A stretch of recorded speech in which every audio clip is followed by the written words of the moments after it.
அனைவருக்கும் வணக்கம். என்னோடய சேனலை சப்ஸ்கிரைப் பண்ண எல்லாத்துக்கும் மிக்க நன்றி. குக்கும்பர் சட்னி, வெள்ளரிக்காய் சட்னி எப்படி செய்கிறதுன்னு பார்க்கலாம். அது செய்கிறதுக்கு தேவையான பொருட்கள்: பெரிய வெங்காயம், வெள்ளைப்பூடு, வரமிளகாய், இஞ்சி, உப்பு, தேங்காய், வெள்ளரிக்காயை நான் தோல் நீக்கிட்டு கட் பண்ணி வச்சுருக்கேன் சின்ன சின்னதாக. இதோட உளுந்தும் கடலைப்பருப்பும் சேர்த்துக்கலாம். உளுந்து கடலைப்பருப்பு சேர்த்தா இன்னும் டேஸ்ட் நல்லாயிருக்கும், சேர்த்துக்கோங்க மறந்துடாமல்.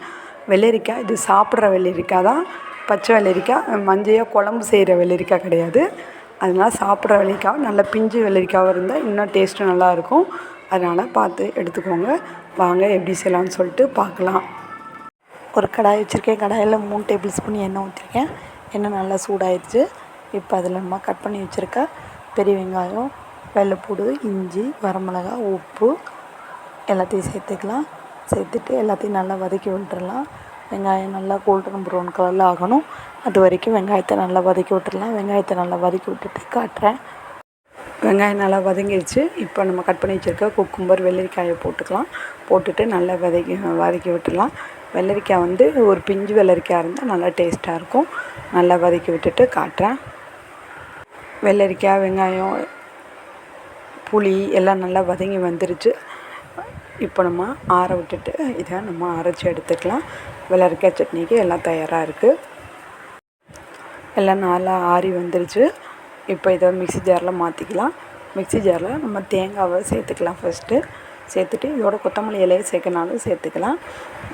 நம்ம இப்போ இதோட நம்ம வெள்ளரிக்காவை வதக்கி வச்சுருந்தது எல்லாத்தையும் ஆட் பண்ணிக்கலாம். எல்லா வெள்ளரிக்காயும் ஆட் பண்ணியாச்சு. இப்போ நம்ம அரைச்சி எடுத்துக்கலாம். வெள்ளரிக்காய் பாதி அரைஞ்சி வந்துருச்சு. இப்போ தண்ணி ஊற்றி நல்லா நம்ம அரைச்சி எடுத்துக்கலாம். நல்லா அரைச்சிட்டு காட்டுறேன். நான் காரம் கொஞ்சம் கம்மியாக ஆட் பண்ணியிருக்கேன். நீங்கள் காரம் அதிகமாக வேணுன்னா வத்தல் அதிகமாக ஆட் பண்ணிக்கோங்க, நல்லா டேஸ்ட்டாக இருக்கும். இப்போ வெள்ளரிக்காய் சட்னி ரெடி ஆகிடுச்சு. இப்போ நம்ம இதை வேறு பாத்திரத்தில் மாற்றிக்கலாம். வேறு பாத்திரத்தில் மாற்றியாச்சு. இப்போ மிக்ஸி ஜார் அலசி நம்ம தேவையான அளவுக்கு தண்ணி ஊற்றிக்கலாம். உங்களுக்கு கட்டியாக வேணால் அப்படியே விட்டுக்கலாம், தண்ணியாக வேணால் இன்னும் கொஞ்சம் தண்ணி சேர்த்துக்கலாம். தண்ணி சேர்த்துட்டு எல்லாத்தையும் நல்லா மிக்ஸ் பண்ணி விட்டுறலாம். மிக்ஸ் பண்ணி விட்டுட்டு இதுக்கு இப்போ ஒரு தாளிப்பு கொடுத்துக்கலாம்.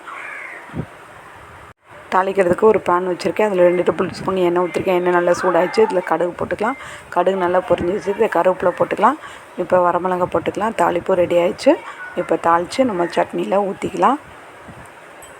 தாளித்து சட்னியில் ஊற்றியாச்சு. வெள்ளரிக்காய் சட்னி ரெடி. செஞ்சு பாருங்கள். செஞ்சு பார்த்துட்டு எப்படி இருக்குன்னு சொல்லுங்கள். இதோட அளவுகள்லாம் டிஸ்கிரிப்ஷன் பாக்ஸில் கொடுத்துருக்கேன், செக் பண்ணி பார்த்துக்கோங்க. வெள்ளரிக்காய் சட்னி ரெடி.